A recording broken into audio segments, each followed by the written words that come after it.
Selamat pagi teman-teman followers seluruh seluruh Indonesia. Perkenalkan saya Kevin Chiu yang akan yang akan memoderasi memoderasi talkshow pada hari ini.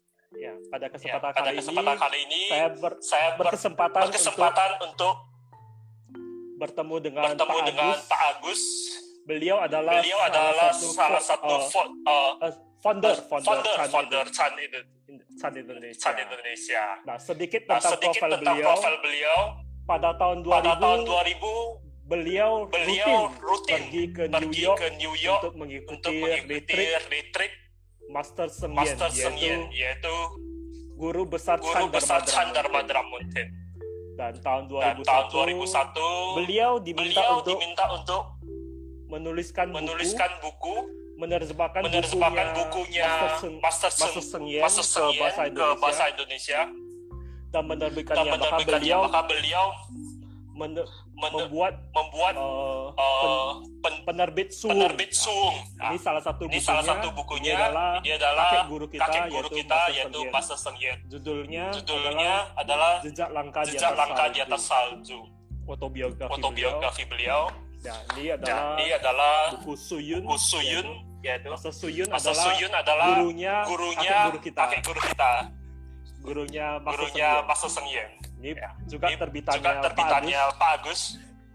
Ini adalah Zen melatih kucing menangkap tikus. Nah, ini adalah buku yang sangat bagus. Chan Gerbang Tanpa Gerbang. Zen Tiada Penderitaan. Membahas tentang sutra hati. Zen Wisdom. Diambil dari kompilasi Dharmatrok Master Seng Yen. Seperti itu ya Pak Agus ya. Ini adalah buku terakhir Zen and the World Finest yang dikarang oleh sahabat kita dari Surabaya, yaitu Hendrik Tanuwijaya. Berisi tentang para selebriti pengusaha dunia olahragawan yang menjalani Zen. Nah, ini contoh bukunya. Nah, itu sedikit tentang buku-buku yang diterbitkan oleh penerbit Suung. Oke, itu terbitan Pak Agus. Lalu tahun 2002 beliau memutuskan untuk mendirikan komunitas Chan Indonesia bermula di Jogja dan saat ini sudah tersebar di lebih dari 15 kota. Nah, teman-teman bisa mencek infonya di website kita yaitu chanindonesia.id. Nah, Pak Agus juga sudah dikabarkan mengalami pencerahan. Nanti kita akan tanyakan bagaimana pengalaman beliau selama 20 tahun ini.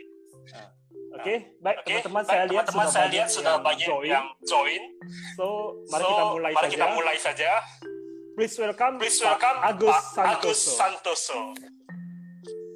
Oke, Pak Agus, bagaimana kabarnya di Jogja? Baik ya. Pak Agus pernah ke Medan nih. Terakhir kali 30 Juli 2017. Ya, Pak Agus. Jadi saya undang beliau ke Medan. Beliau masih belum datang ke Medan nih. Tapi di masa pandemi ini kita bisa bertemu online nih. Jadi sebuah kesempatan yang sangat bagus. Nah,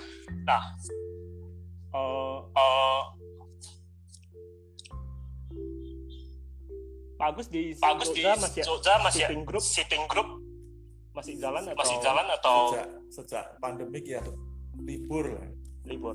Pakai Zoom juga atau gimana? Enggak, kita gabung saja dengan Medan, jadi kita manfaatkan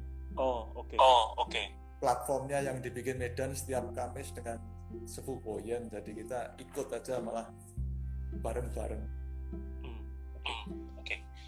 Teman-teman yang baru join, maaf nih, suara saya bergema itu tidak ada solusi lain lagi. Jadi saya akan bicara lebih lambat.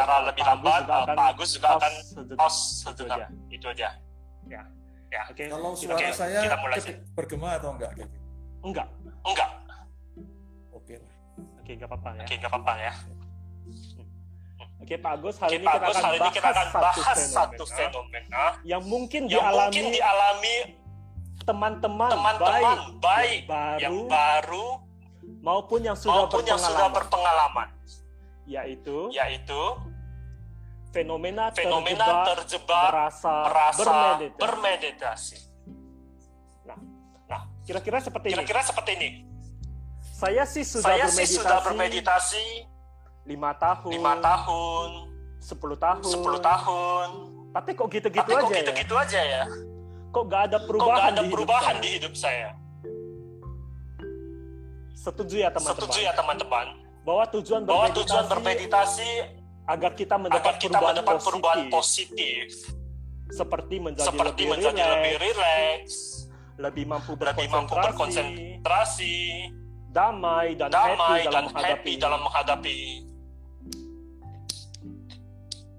kehidupan. Ya. Tapi saat kita bermeditasi, kita justru harus lakukan tanpa ekspektasi apapun. Ada tujuan, tapi tanpa ekspektasi. Bagaimana nih Pak Agus? Yang pertama, sebelum kita diskusi, izinkan saya mengucapkan apresiasi setinggi-tingginya dulu ke teman-teman Medan, ya, Kurniadi, Kevin, Devi, Jimmy, ya semualah kawan-kawan yang di Medan atas kegiatannya yang proaktif belakangan ini, memberi fasilitas platform baik yang di Zoom dengan Sepukoyen atau YouTube atau sekarang yang kita gunakan ini Instagram. Intinya tidak sering-sering kawan meditasi itu bersedia memberi fasilitas ke banyak pihak, bahkan outreach menjangkau ke wilayah-wilayah lain sehingga banyak orang bisa belajar bersama-sama. Satu poin utama yang saya sangat apresiasi ke kawan-kawan Medan itu tidak self preservation, tidak berhenti di puaknya sendiri, tidak sekedar mengamankan puaknya sendiri, tapi bahkan berani outreach keluar wilayah sempitnya. Itu yang mensyukuri kegiatan proaktif dari teman-teman kita. Kemudian juga izinkan saya menyampaikan harapan, dan ini juga sekaligus konteks diskusi kita. Harapan saya adalah agar platform-platform yang disediakan oleh Kevin, Kurniadi, dan teman-teman Medan lain itu menjadi sebuah sarana pembelajaran yang berkesinambungan. Jadi kita belajar dan berlatih bersama-sama dengan difasilitasi oleh platform. Kalau saya bilang pembelajaran berkesinambungan, berarti setiap diskusi kita ini tidak pernah final, bukan sebuah kata mutlak. Dan sebetulnya memang kalau kita belajar desain, kita tahu bahwa apapun yang terucap itu tidak pernah merupakan sesuatu yang pamungkas. Jadi siap untuk dipertanyakan, siap untuk dikoreksi, siap untuk menjadi diskusi lebih lanjut. Jadi kalaupun misalnya saya menjawab atau kita share di sini, keyakinan itu selalu ada ruang untuk dipertanyakan, untuk kita diskusikan lebih lanjut. Bukan sesuatu yang mandek berhenti di sini. Itu harapan dan konteks platform ini, harapan saya. Kemudian menjawab pertanyaan pertama dari Bro Kevin. Ya. Meditasi ada tujuan, tapi pada saat latihan kita tidak ada ekspektasi apapun. Bagaimana kita merekonsiliasikan dua hal yang seolah-olah seperti bertabrakan.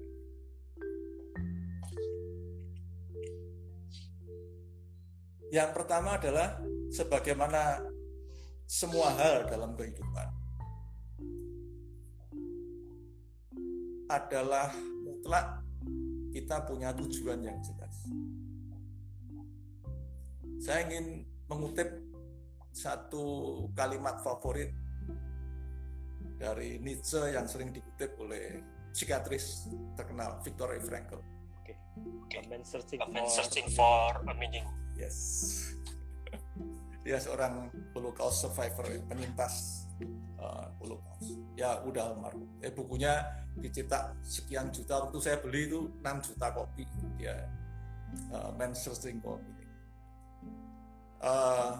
Dikatakan itu favoritnya dia dan menjadi jargon berikutnya atas logoterapinya dia, yaitu one who knows why can bear anyhow. Atau kita terjemahkan bebas kira-kira ya, kalau kita punya tujuan yang jelas, punya alasan yang jelas, kita akan lebih mampu menghadapi tantangan yang sesulit apapun. Jadi tujuan itu mutlak harus kita perjelas dulu di depan sebelum melangkah. Bahkan kalau perlu tujuan itu kita perdebatkan dulu di depan. Kita uji, kita benturkan dulu di depan. Kita bahas bersama-sama. Kalau kita ragu, kita benturkan gagasan kita ke banyak kawan yang mungkin lebih senior atau kolega-kolega kita. Jadi tujuan itu harus jelas. Syukur-syukur Anda lebih jelas lagi punya tujuan yang jangka panjang, jangka menengah, jangka pendek. Syukur-syukur misalnya seperti meditasi, Anda punya roadmap yang jelas. Nah, namun demikian, setelah tujuannya jelas, ketika Anda menjalaninya kan, ya ekspektasi itu beban tambahan yang tidak perlu. Ibarat Anda mau ujian, sekian minggu sebelum ujian, sekian bulan sebelum ujian, ya Anda tahu harapannya pengen lulus nilai terbaik, Anda mempersiapkan belajar yang baik, tapi begitu Anda masuki ruang ujian, ya nggak perlu ada ekspektasi. Kita sekedar menjalankan apa yang harus dijalankan. Kita sekedar menjalankan latihan yang sudah kita latih sebelumnya. Jadi ekspektasi itu dalam konteks meditasi beban tambahan yang tidak perlu. Ketika Anda praktek, ya Anda sekedar menjalankan metode, tidak perlu dibebani oleh ekspektasi. Anda sudah tahu tujuannya dengan jelas, sudah diputuskan sebelumnya. Ketika begitu diaplikasikan, sudah ekspektasinya kita tinggalkan di latar belakang. Ya kalau kita untuk orang Chan mestinya, atau paling tidak bagi saya, tujuan itu setelah saya cari dan diuji, kira-kira bisa diformulasikan dengan sangat indah sekali, yaitu di dalam 4 ikrar besar Bodhisattva. Tapi kira-kira jawaban saya seperti itu, antara merekonsiliasikan antara tujuan dengan ekspektasi. Oke. Berarti teman-teman bisa kita pahami bahwasanya tujuan itu harus jelas. Kalau bisa dibuat game plan-nya, dibuat roadmap-nya terlebih dahulu. Jika sudah jelas, ekspektasi itu tidak perlu. Begitu ya Pak Gus ya? Justru kalau tujuannya itu tidak jelas, kita mengandalkan ekspektasi. Seperti itu ya. Ya. Oke. Tadi saya berbicara tentang tujuan. Jadi kalau kita bicara tujuan meditasi itu membuat lebih tenang, otak lebih sehat, stres berkurang, lebih bahagia dan lain sebagainya. Ada nggak bukti ilmiahnya? Atau bukti secara ilmu pengetahuannya, Pak? Oke. Dan nantinya bagaimana dari sisi pribadinya Pak Agus. Bukti pribadinya Pak Agus. Oke. Kita akan bahas dari sisi sains, kemudian nanti saya akan share pengalaman personal saya maupun juga pengalaman beberapa kawan lain yang di komunitas Chan Indonesia. Mereka ikut retreat di Chan Forest dan sebagainya. Yang pertama kita tinjau dulu dari sisi sains dulu.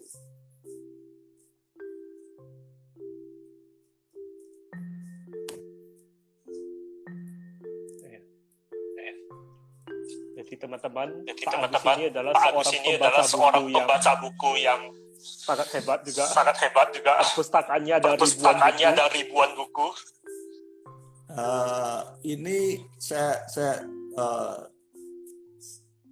karena di broadcast dibicarakan ada bukti, saya tunjukkan ini grafik dari jurnal-jurnal atau penelitian ilmiah berkait dengan meditasi dari tahun ke tahun, pertumbuhan judul atau jumlah paper penelitian meditasi dari tahun ke tahun, terhitung sejak tahun 19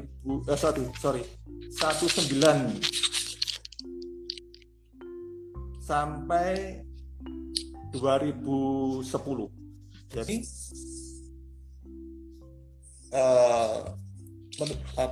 menunjukkan pertumbuhan dari 1970 sampai terakhir 2010. Anda bisa lihat jumlah paper atau penelitian ilmiah di dalam meditasi itu sudah sedemikian banyak. Ini 10 tahun yang lalu, sekarang mestinya akan jauh lebih banyak lagi.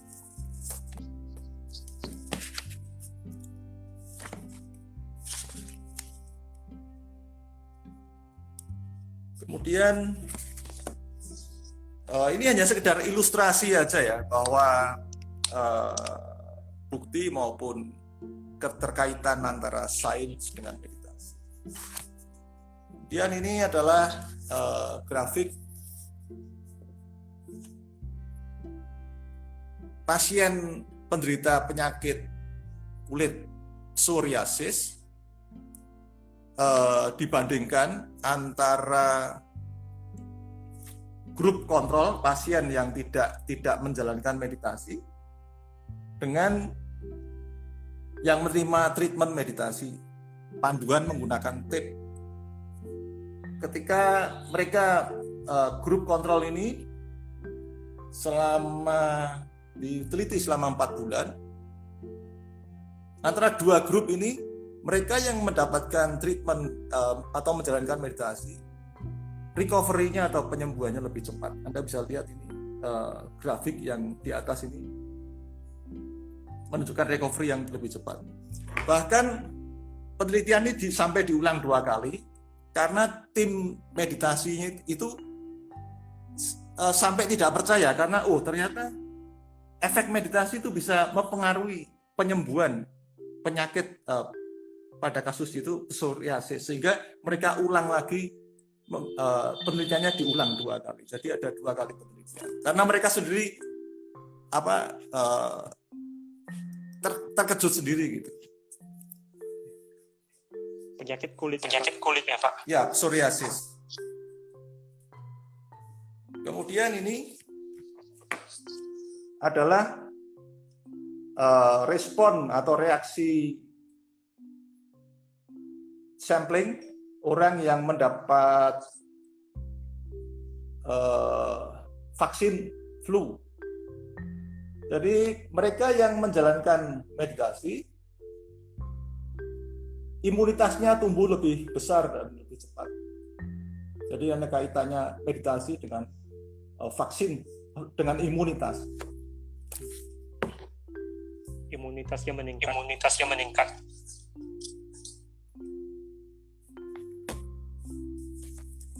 Kemudian ini adalah penelitian berkait dengan pasien depresi. Mereka yang menjalankan meditasi, risiko relapse-nya, risiko kumatnya, depresinya turun 50%. Jadi grafik yang di bawah ini menunjukkan mereka yang jalankan meditasi, risiko relapse-nya atau kumatnya turun.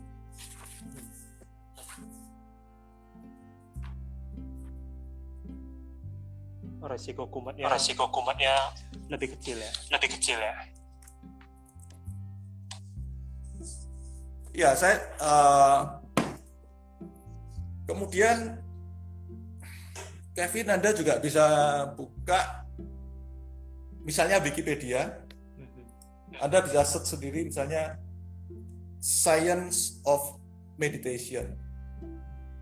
Anda bisa lihat di Wikipedia itu panjangnya mungkin kalau dihitung halaman buku mungkin bisa 7-8 halaman. Panjang sekali topik tentang Science of Meditation. Dan footnote-nya ada 160 lebih. Tentu saja ini adalah medan baru yang belum final ya, seperti saya utarakan tadi. Masih terus berkembang, masih ada penelitian lebih lanjut. Tapi bahwasanya hal ini membuat para saintis tertarik dan beberapa penelitian menunjukkan efektivitasnya itu, ya kita lihat di aspek itulah keterkaitan antara sains dengan meditasi, dan grafik-grafik ini menunjukkan beberapa bukti efektivitas dari meditasi. Ya. Itu dari segi bagaimana dengan sainsnya. Kemudian ya sebelum share tentang pengalaman saya pribadi maupun kawan-kawan yang lain, saya juga ingin merujuk dulu dari jurnal Science. Ini adalah jurnal Science. Jurnal yang berjudul Science itu adalah jurnal sains yang sangat terkenal. Ada sebuah riset dari Harvard University. Jurnalnya bertanggal 12 November 2010, tapi kira-kira risetnya bunyinya gini. Pikiran yang mengembara adalah pikiran yang tidak bahagia. A wandering mind is an unhappy mind. Nah, tadi Kevin atau kemarin Kurniadi yang bikin podcast menyebut beberapa istilah. Misalnya di broadcast disebutkan apakah Anda mindful, seberapa mindful, apakah Anda living mindful. Atau tadi Kevin bilang tujuan dari meditasi adalah lebih stabil, lebih tenang, lebih bahagia, lebih bisa konsentrasi, lebih bisa rileks. Untuk keperluan diskusi kita pagi hari ini, semua istilah itu sebaiknya kita jadikan satu basket saja. Kita gunakan istilah bahagia, lebih bahagia.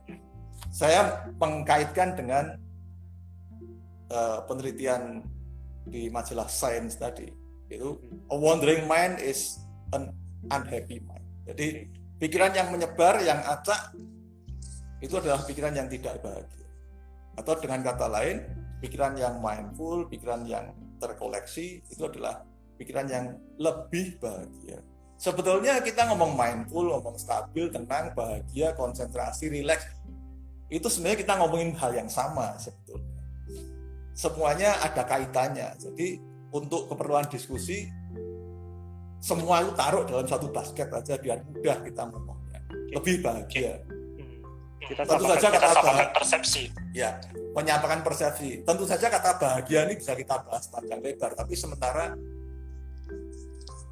kita sepakati gunakan yang jurnal sains itu, yaitu wandering mind is unhappy mind, atau latihan ini membuat kita lebih bahagia. Bahagia mewakili itu semua tadi yang disebutkan, mindful, stabil, tenang, konsentrasi, relax, awareness, atau bahkan Brahma Vihara. Oke.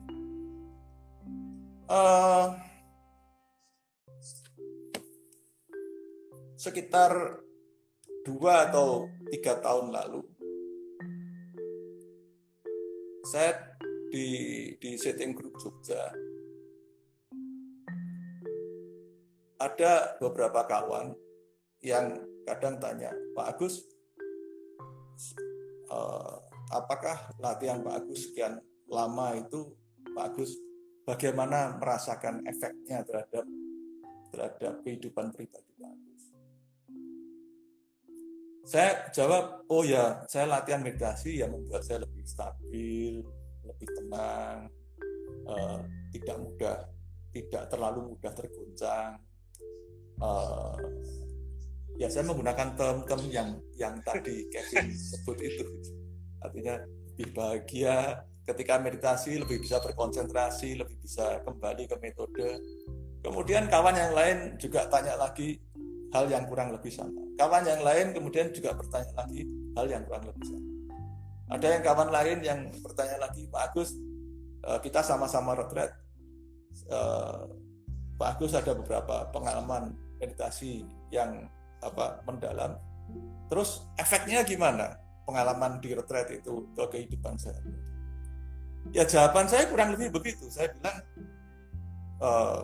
ya saya membuat pengalaman itu membuat saya lebih confident, praktek harian saya lebih baik, hidup saya sedikit lebih tenang, lebih bahagia dan seterusnya. Kemudian setelah ditanya 3, 4 kali, 5 kali, saya mikir-mikir sendiri. Jawaban saya itu kok normatif ya, kok klise itu kesannya. Setiap kali ditanya jawabannya sama. Terus kalau dibilang bahagia seberapa bahagia? Dibilang mindful seberapa mindful? Persis seperti yang broadcastnya Kurniadi itu. Mindful ukurannya apa? Konsentrasi, stabil, tenang, seberapa tenang? Ukurannya apa? Nah, kemudian pada waktu itu saya teringat juga satu teachingnya salah satu guru kita, Singkong Fase atau Bante Thomas Dhammadippa, yang kebetulan sekitar tahun itu memberi retret di Chan Forest. Beliau membahas begini, makhluk yang nomor satu paling bahagia sejagat raya, mengalahkan segala mahadewa di surga tertinggi manapun, adalah siapa, Kevin Mullen? Buddha harusnya. Jadi Singkong Fase mengatakan makhluk yang paling bahagia nomor satu sejagat raya, mengalahkan segala mahadewa di surga tertinggi manapun juga, adalah Buddha. Kemudian Arahat, kemudian Anagam, kemudian Sakadagam, kemudian Sotapan, baru kemudian Putujan.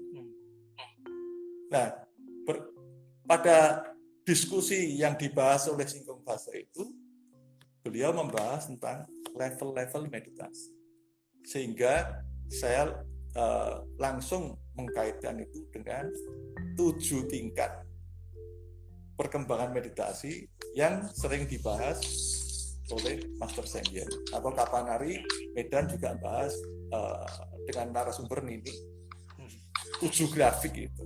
Ya, yang ini ya, Pak. Ya. Jadi yang Singkong fase bahas itu hampir sama. Jadi untuk mudahnya diskusi kita gunakan ini aja. Yang Singkong fase dia gunakan 9 tingkat samatha dari Yoga Cara Bumi Sastra, tapi kurang lebih sama. Jadi kita gunakan grafik ini. Jadi dua hal. Saya teringat teachingnya Singkong fase bahwa urut-urutannya kita itu bergerak dari Putujana, Sotapana, Sakadagami, Anagami, Arahat, atau juga kalau ngikutin term tradisional seperti itu. Tentu saja ada stage di sumber yang lain lah. Kita gunakan Avatamsaka Sutra juga bisa, atau beberapa sumber yang lain. Sementara yang populer di Indonesia seperti itu kita gunakan. Jadi kembali ke pertanyaan saya tadi,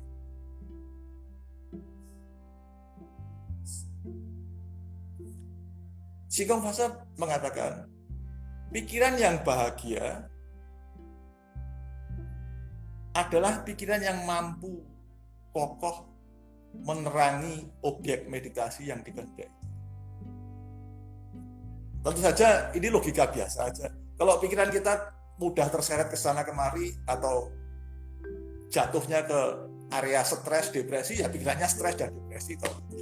Atau sebaliknya, kalau kita punya kedaulatan terhadap diri kita sendiri, pikirannya mampu menerangi apa yang kita kehendaki dalam hal ini objek meditasi, ya kita tidak terseret ke dalam stres atau depresi. Kemudian dari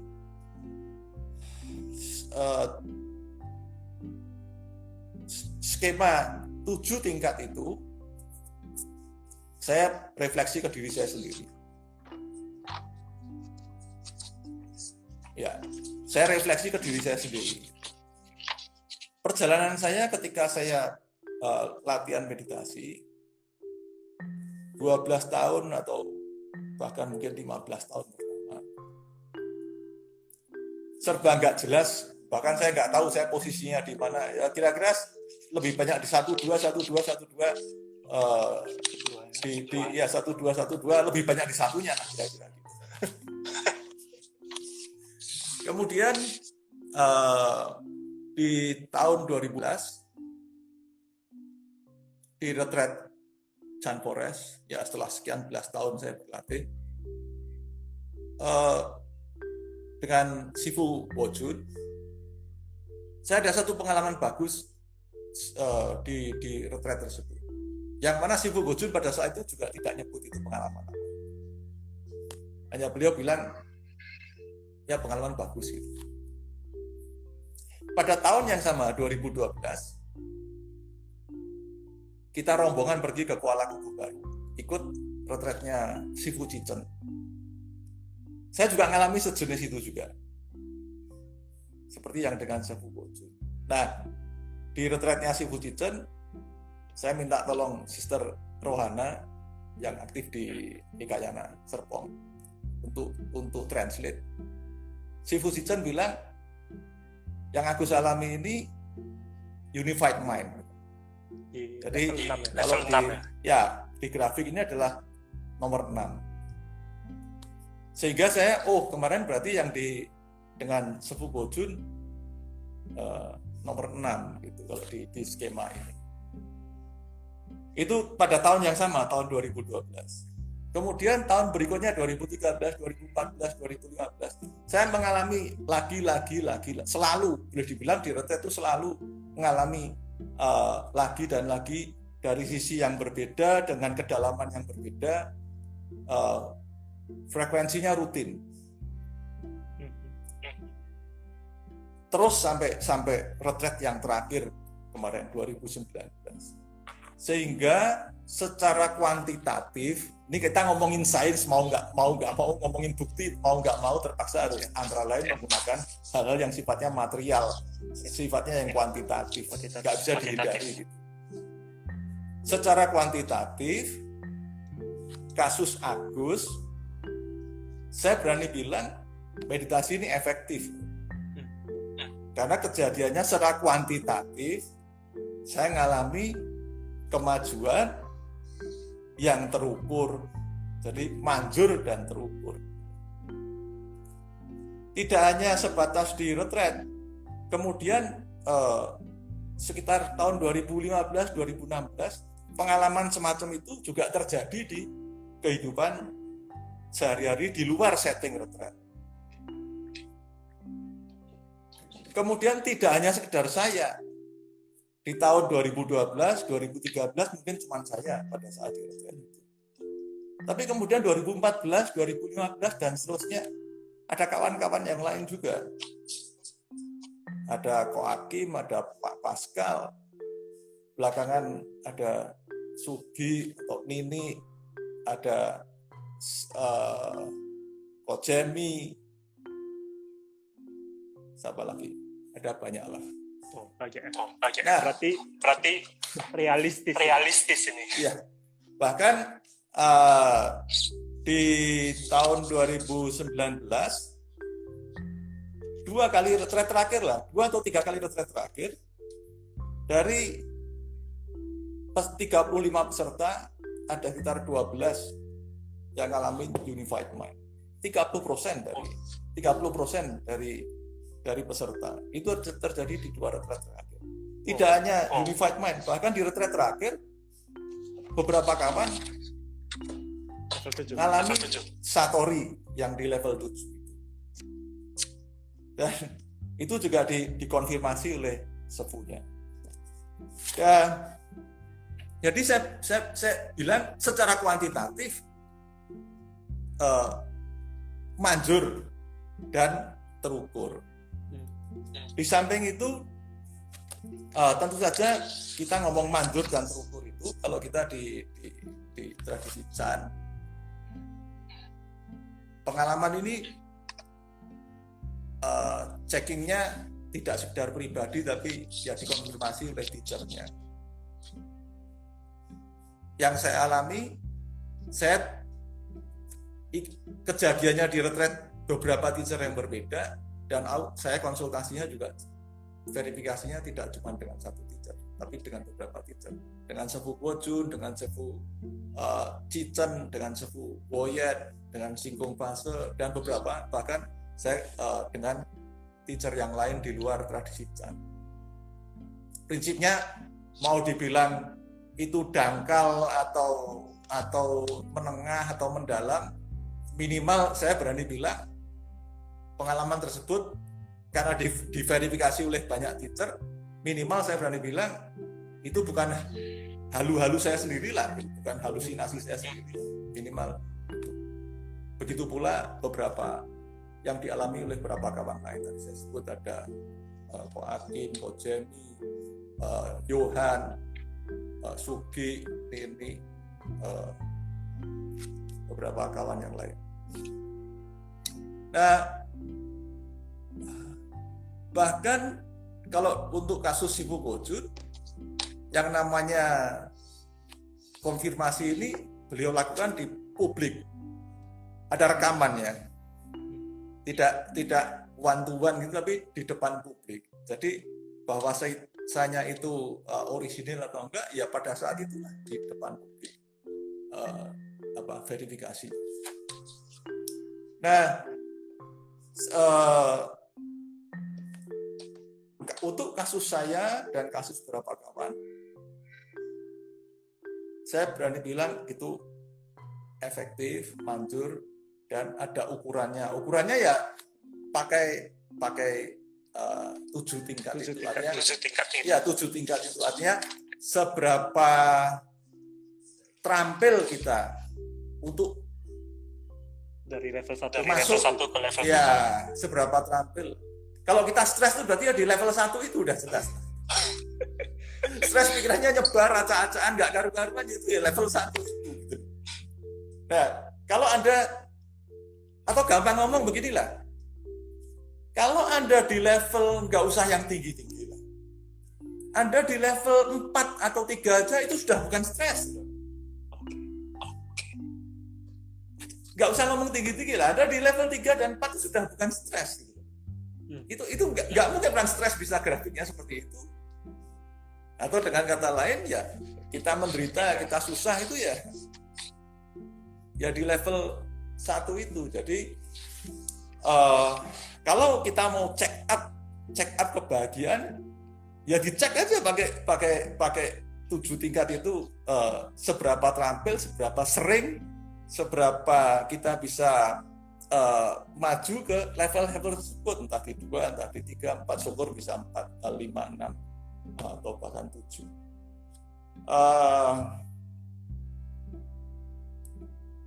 Itu perspektif saya seperti itu. Jadi manjur, terukur dari sains seperti itu, pengalaman pribadi saya seperti itu, dan pengalaman kawan-kawan seperti itu. Oke. Baik. Jadi 7 tingkat meditasi ini adalah alat ukur kita. Ya. Sudah terbukti ya kawan-kawan bahwasanya pencapaian meditasi Chan itu realistis, terukur dan juga manjur. Dan juga beberapa kawan juga sudah membuktikannya, bukan hanya Pak Agus sendiri. Terus selama belasan tahun nih Pak, dari 2000 tahun 2000 sampai 2012. Pak Agus kan mengatakan hanya berada di level 1 atau level 2 atau naik turun gitu ya grafiknya. Apa yang membuat Pak Agus masih meditasi sampai selama ini? Dan bisa diceritakan ilustrasinya bagaimana perbedaan Pak Agus sebelum 2012 dengan Pak Agus yang sesudah 2012. Oke, silakan Pak. Kembali kita merujuk ke skema 7 tingkat itu. Tadi saya cerita selama belasan tahun gak jelas lah, saya mungkin 1-2 ya banyak di satunya. Kemudian saya ingin bilang ke teman-teman sesama Kalyana Mitra. Simpati saya terbesar adalah pada kawan-kawan yang sudah berusaha berlatih, dia berada di level 2. Sesekali 3, tapi banyak di level 2. Itu adalah simpati terbesar saya adalah pada kawan-kawan yang terutama berusaha berlatih dan dia berada di level 2. Kenapa saya bilang demikian? Karena kalau Anda belum pernah mengalami yang 3, 4, 5 atau bahkan 6, Anda berada di level 2 itu Anda juga nggak sadar kalau Anda di level 2. Atau bahkan di level 3 itu Anda mungkin juga tidak sadar. Sampai Anda di level 3 itu mungkin Anda juga nggak sadar kalau Anda di level 3. Jadi kawan-kawan yang berada di level 2 dan 3 itu saya sungguh bersimpati, karena dia ada kemajuan tapi dia sendiri juga tidak sadar kalau dia maju. Seseorang baru bisa melihat bahwa saya berada di 2 atau di 3 itu setelah dia ngalami 4, 5 atau 6. Setelah dia sering mengalami 4, 5, 6, ketika dia toleh ke belakang, dia bisa melihat di 2 dan 3 itu ya lumayan ya, nggak jelek-jelek banget. Tapi agar dia bisa apresiasi, agar dia bisa merasa termotivasi, itu setelah dia ngalami yang 4, 5, 6, selama dia masih berkutat di 1, 2, 3 itu kayak nggak jelas gitu. Perjalanan ini kayak susah, kayak serba nggak jelas. Sulit Anda mengukur diri Anda sendiri, sulit. Sehingga orang akan cenderung mudah putus asa di situ. Merasa meditasi ini nggak ada gunanya. Nggak ada efeknya. Iya, nggak ada efeknya. Karena efeknya baru bisa terasa atau bisa terlihat setelah Anda toleh ke belakang, setelah Anda pernah mengalami yang mungkin 4-5. Nah, untuk kasus saya, selama saya di posisi itu, pertama modal saya murni menggunakan logika. Seperti tadi saya bilang, di awal Anda butuh tujuan yang jelas. Kalau Anda yakin dengan tujuannya, Anda bisa menanggung kesulitan yang macam apa. Nah, modal saya cuma itu ketika di awal-awal dulu. Atau mungkin juga faith saya kepada teacher, kepada Master Sengye. Kemudian ya logika, faith saya, kebetulan saya punya guru yang bagus, yang saya sangat hormati. Saya punya faith yang tinggi terhadap Master Sengye. Kemudian yang terakhir, refleksi saya melihat hidup saya ini kalau tidak saya urusi, adanya lebih celaka, lebih parah gitu. Jadi nggak ada pilihan lain, harus saya urusi. Kata urusi itu berarti urusi pikiran saya sendiri, atau dengan kata lain meditasi. Jadi saya gunakan logika faith kepada Master Sengye, pada guru saya. Kemudian yang terakhir, refleksi saya, nggak ada pilihan lain. Kalau nggak diurusi, lebih celaka. Kalau diurusi, apakah lebih baik? Ya nggak tentu juga, tapi lumayan lah gitu. Ketimbang nggak diurusin. Jalan di tempat ya udah lumayan lah, namanya ketimbang nggak terperosok jauh-jauh, Pak. Oke. Jadi Pak Agus, jalan di tempat lebih baik daripada drop. daripada drop. Mungkin seperti yang kita lihat, banyak sekali berita artis yang bunuh diri dan lain sebagainya. Mungkin kalau Pak Agus tidak meditasi, mungkin saat ini tidak ada Pak Agus di sini. Seperti itu ya. Ini ada yang bertanya. Metode silent illumination atau Huatou. Cara ukurnya sama dengan level 1 dengan 7 itu enggak? Ya. Prinsipnya sama.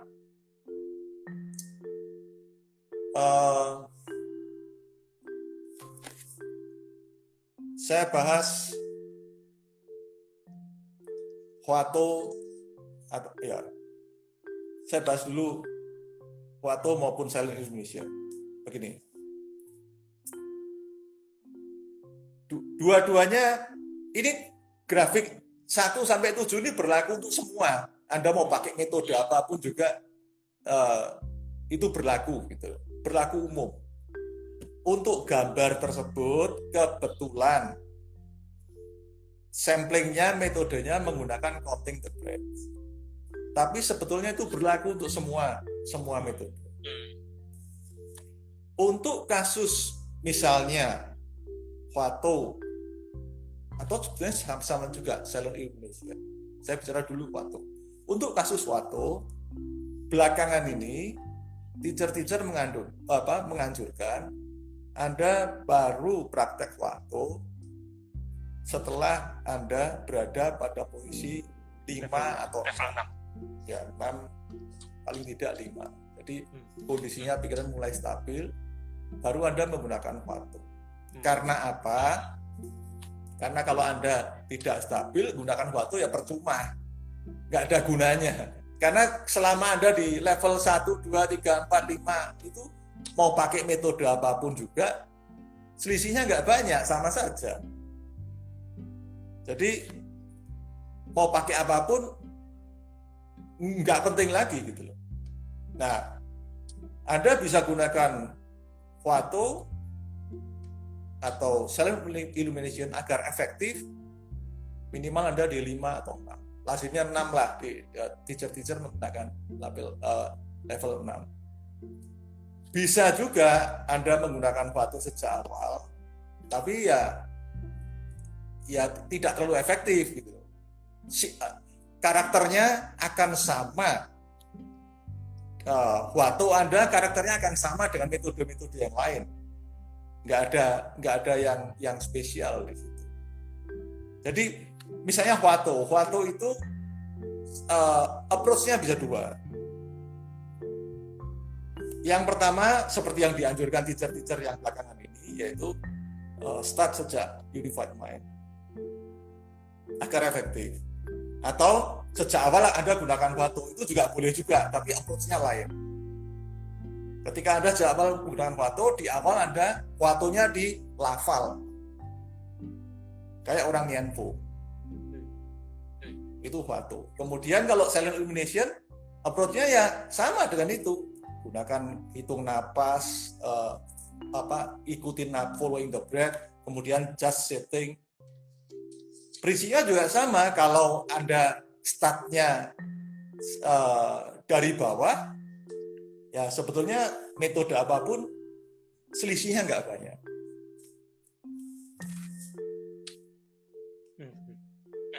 Oke, bisa dipahami ya teman-teman. Pak Agus ada yang bertanya. Pak Agus kan sudah di level 7. Bisa nggak merosot? Terus bagaimana pengalaman Pak Agus di level 7? Ini ya. Ilustrasinya aja. Ya. Level 7 itu saya ngambil 2 referensi ya. Referensinya Master Seng Yen. Nanti kutipannya di mana kita di grup, saya copy paste omongannya Master. Beberapa kali Master Seng ngomong begitu. Pengalaman level 7 itu bisa des sekali selama-lamanya, permanen, tapi yang paling lazim itu cuma begini aja, terus Anda turun lagi. Anda seperti dibayangkan Anda naik gunung, awannya yang menutupi gunung tersibak sekian detik atau mungkin sekian menit atau paling lama sekian jam, kemudian nutup lagi, ruwet lagi, stres lagi. Jadi jangan dibayangkan Anda di level 7 terus nggak bisa turun, ya enggak. Anda akan turun ke level 1 lagi. Di keseharian Anda akan turun di level 1 lagi. Hanya kalau Anda pernah ke 7, semakin sering Anda ke 7 atau semakin sering ke 6, 5, lebih mudah Anda menuju ke sana. Beda sekali. Ini rujukan saya pertama Master Seng Yen. 2, rujukan saya Sutta. Salah satunya Mahanama Sutta. Jangankan orang yang satu. Yang namanya Sotapanna aja masih stres. Anda buka Mahanama Sutta. Itu adalah seorang Sotapanna, namanya Mahanama. Beliau konsultasi dengan Buddha. Beliau bilang ketika pergi ke tempat Buddha, ngikutin ceramah, yang lewatin pasar, lewatin tempat keramaian, dia lihat anjing liar kabur, kuda liar kabur, keramaian, pasar kabur. Pikirannya goncang, mindfulness-nya goncang. Ya pikiran goncang, mindfulness goncang itu kan stres namanya. Jadi pengalaman itu akan tidak permanen. Kebanyakan ya, lazimnya tidak permanen. Akan semakin panjang dan semakin strong kalau diulang-ulang. Itulah gunanya praktek. Tapi semakin Anda berpengalaman, Anda relatif tidak akan terkecoh oleh pikiran mengembara Anda sendiri. Ada keyakinan di belakang. Ketika seberat apapun pikiran mengembara, ada keyakinan di belakang bahwa enggak, ini enggak real kok ini. Ini enggak real. Sebaliknya, kalau Anda enggak punya pengalaman, ketika ada pikiran mengembara, Anda akan lihatnya seolah begini ini real, betul-betul real. Anda nggak bisa lepas dari sini, Anda betul-betul real. Ketika Anda punya pengalaman, Anda punya keyakinan dalam hati, enggak real. Seberapa enggak realnya? Saya cukup lihat begini. Oke. Asal saya mampu melihat begini, ini enggak real.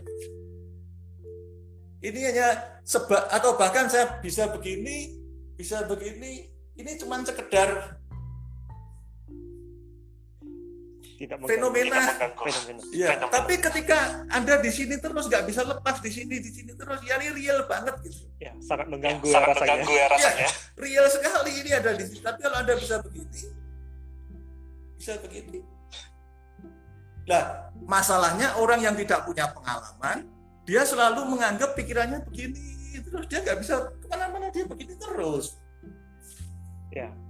Dia nggak mampu lepas dari ini. Nggak pernah punya pengalaman, sehingga sedari lahir dia lihatnya begini terus dianggap dia realita ini. Semuanya real seperti ini. Ya. Nah, bagi orang semakin berpengalaman, dia ada keyakinan bahwa berat apapun itu ilusi, dan yang real apa hanya di kamar sebelah aja lah seolah-olah gitu. Sejangkauan tangan. Oke. Namun demikian satu hal yang saya juga harus bilang, jangan muluk-muluk lah. Karena situasi tekanan, stres, kesusahan orang, emosi itu faktor yang main banyak. Meditasi itu salah satu hal, tapi faktor yang lain banyak. Kesehatan kita, hormonal kita, kantong kita. Kalau Anda nggak punya duit juga susah. Jelas sekali. Oke. Jadi bisa saya catat beberapa poin. Yang pertama, yang punya pengalaman dengan yang tidak punya pengalaman itu seperti makan durian misalnya. Kalau kita belum pernah makan durian, kita cuman mengetahui bentuknya atau gambarnya. Tapi kalau kita sudah punya pengalaman memakan durian misalnya, kita sudah tahu rasanya seperti apa, lembutnya seperti apa, bijinya seperti apa, bentuknya seperti apa. Seperti itu ya, Pak. Ya. Dan yang kedua, Pak Agus juga menekankan seperti ini. Sukses meditasi. Pak Agus kan sukses meditasi. Sukses meditasi itu adalah sukses yang pengalamannya bisa terulang.